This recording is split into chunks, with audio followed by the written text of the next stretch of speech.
Cara, tá rolando uma treta aí da Netflix.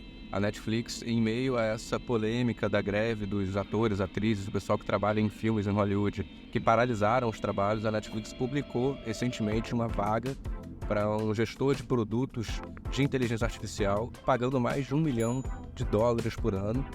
E muita gente, então, foi falar mal da Netflix, dizendo que ela, então, é uma empresa malvada do capitalismo, que quer substituir os trabalhadores humanos por máquinas. A Netflix, como uma empresa que precisa lucrar, quer produzir filmes cada vez melhores, com custos cada vez menores, e ela não está abraçando a inteligência artificial porque ela é malvada, ela está abraçando porque ela precisa de fazer isso para sobreviver.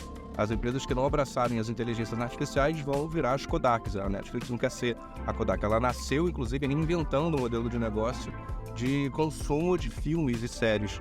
Ela distribuía DVDs no começo e foi se digitalizando, então ela precisa ser uma empresa que está na vanguarda. E ela não está contratando só um profissional de inteligência artificial, ela está contratando profissionais de inteligência artificial para várias áreas. Fez layoffs no ano passado, fez layoffs no início desse ano, e eu já falei sobre isso antes. O que está acontecendo, na verdade, é uma transferência na própria área de tecnologia de profissionais que não sabem inteligência artificial, profissionais que sabem inteligência artificial. Isso vai valer para várias profissões, inclusive as profissões ligadas ao setor artístico, produção de filmes, etc, etc, etc. Mas a maior parte das vagas, nesse momento, da Netflix são para jogos. A Netflix, recentemente, que vai lançar a possibilidade de você usar jogos pela própria plataforma, e a maior parte dessas contratações que ela está fazendo em AI hoje é para a área de jogos.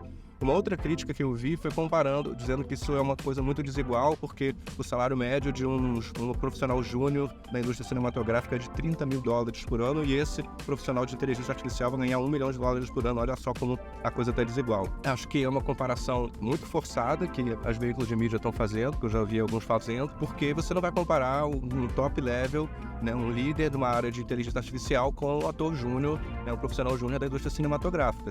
E se você for comparar com Brad Pitt, Angelina Jolie, Leonardo DiCaprio, certamente ele ganha muito mais do que US$ 1 milhão por ano. Então a desigualdade não está por aí. A Netflix precisa sim investir em inteligência artificial, em profissionais que dominam essa tecnologia, e está fazendo isso. A desigualdade não é por conta disso. Ela está simplesmente acompanhando, tentando acompanhar uma tendência de mercado. Agora, um ponto que eu acho sim muito importante é a questão que é anterior à inteligência artificial, que é a questão da regulação que acontece sobre o trabalho desses profissionais. Como é que você executa essa profissão de ator, atriz, elenco, né, cinegrafistas, técnicos de áudio? Existe toda uma indústria que tem as profissões reguladas, e essas regulações precisam estar se adaptando ao que for acontecendo no mundo. E a inteligência artificial é algo que faz repensar muitas dessas regulações, como, por exemplo, eu já acho que já deveria ter sido repensado quando você teve essa grande hiperflexibilização do trabalho, que foi o movimento do próprio capitalismo também, que é, na verdade, o movimento do próprio capitalismo também.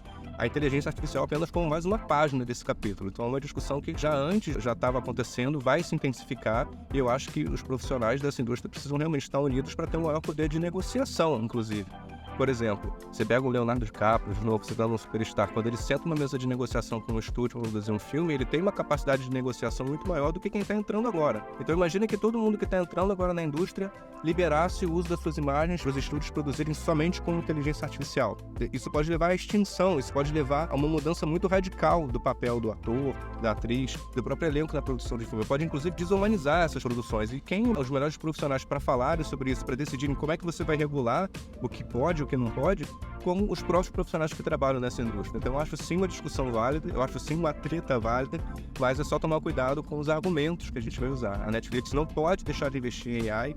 O fato dela estar investindo não é um problema, pelo contrário, mas sim, ao mesmo tempo, os profissionais da indústria criativa, da indústria de cinema, também precisam reivindicar as melhores condições possíveis de trabalho, até porque, no final das contas, mesmo que se use a inteligência artificial, é o trabalho deles, humanos, e está em jogo. São os humanos que vão treinar as inteligências artificiais, e são humanos que também vão usar a inteligência artificial para produzir novos filmes, novas séries, novos formatos de conteúdo.